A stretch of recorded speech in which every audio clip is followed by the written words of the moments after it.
I want to introduce you, because I'm really excited about this, Josh Drean. Les pido un gran aplauso para recibir a Josh Drean. We need to find a new system, a Web3 version of work, where we can match productivity and fulfillment. Josh Drean is the co-founder of the Work3 Institute, Web3 advisor at the Harvard Innovation Labs, and co-founder of Drean Media. The pains of employees are real, and they are demanding new solutions. Deborah Perry-Pishoni and Josh Drean are the co-authors of the forthcoming Harvard Business Review press book, Employment is Dead. Work is not a contract, it is a relationship. And are we ready for Gen Z to hit the workforce? His YouTube channel, he has million plus people who have viewed his information, and he's made appearances on The Today Show, NBC, Fox Business. So employee experience is taking off. How do we design an experience that employees want to have? Josh's work has been featured on HBR, Forbes, HR Magazine, Fast Company, and The Economist. He spends almost all of his time traveling internationally, speaking to hundreds of HR leaders to design a better workforce experience. The current structure of work is designed for a relentless drive towards productivity. And what we're missing is fulfillment. Is work fulfilling? And if you look at the stats, it very much is not for the majority of workers. We need to find a new system, a Web3 version of work, where we can match productivity and fulfillment. If you are measuring productivity without considering fulfillment, it's like eating food without considering the taste. It gives us immense joy. It's an experience that we value as human beings.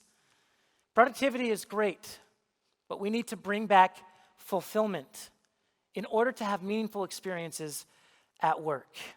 And so at the Work3 Institute, we work with companies to help them transition to a Web3 model.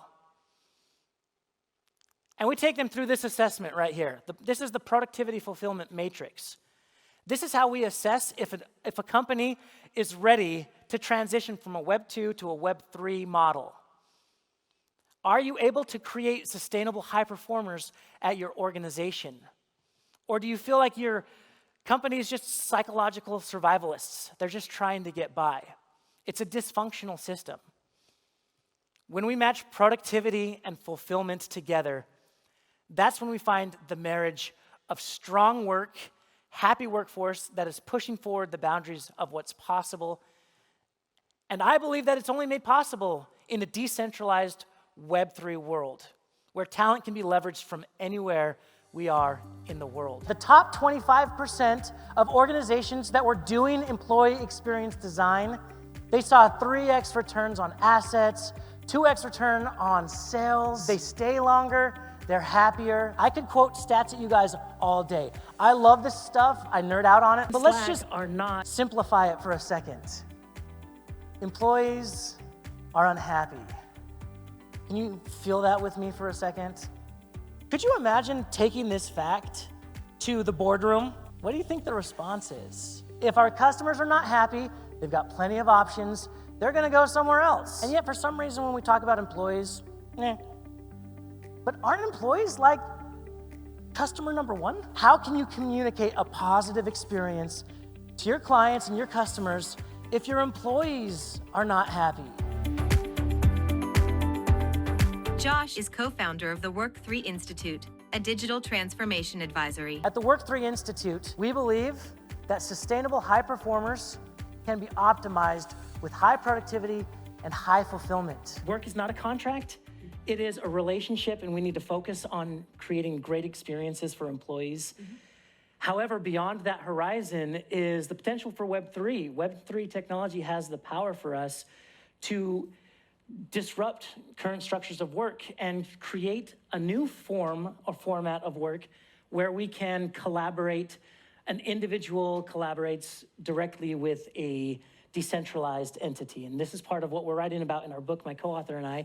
You take an employer, and traditionally they set the terms and conditions of employment. And this top-down model for employment doesn't work for a lot of employees right now, and that's where you see these massive numbers of disengagement. It's a generational thing too. And are we ready for Gen Z to hit the workforce?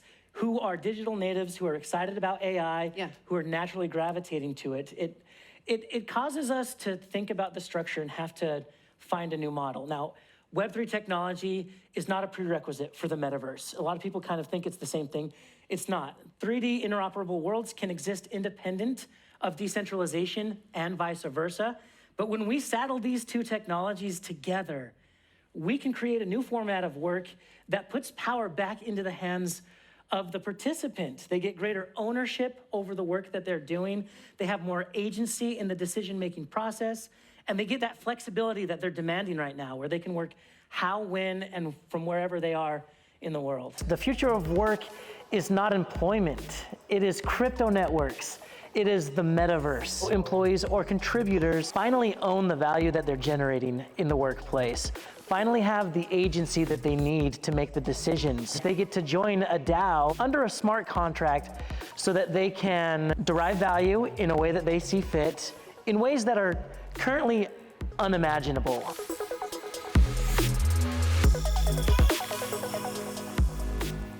A long time ago, I was a youth motivational speaker. I would help teens learn how to be resilient. I'd help them have more empathy for their peers. Can I just give you a little taste of how I engaged teens? I'm sorry, I can't believe we're doing this with adults right now. This is hilarious. Thank you. I would feel so good getting off the stage. I knew that I left my message and I had impacted the culture for good. And then I would come back a year later and find out nothing changed. I learned the hard way that a 1-hour presentation by itself doesn't have the power to shape the culture of the school. And a lot of leaders really get excited about these one-off culture initiatives. They bring in a ping pong table, they cater lunch. They're all really nice perks and it feels good for a moment, but underneath the culture still sucks. So I started changing up my approach. I would bring all the student leaders into one room. They'd all sit down, and then I would dismiss the advisors, the principal, out the door. And I would just sit down with the teens like this. Talk to me. What's it like to go to school here?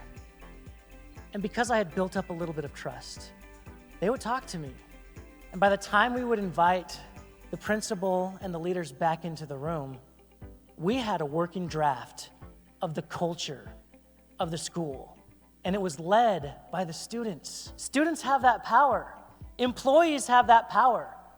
Only 1 in 10 organizations are bringing employees to the table to build out a culture experience.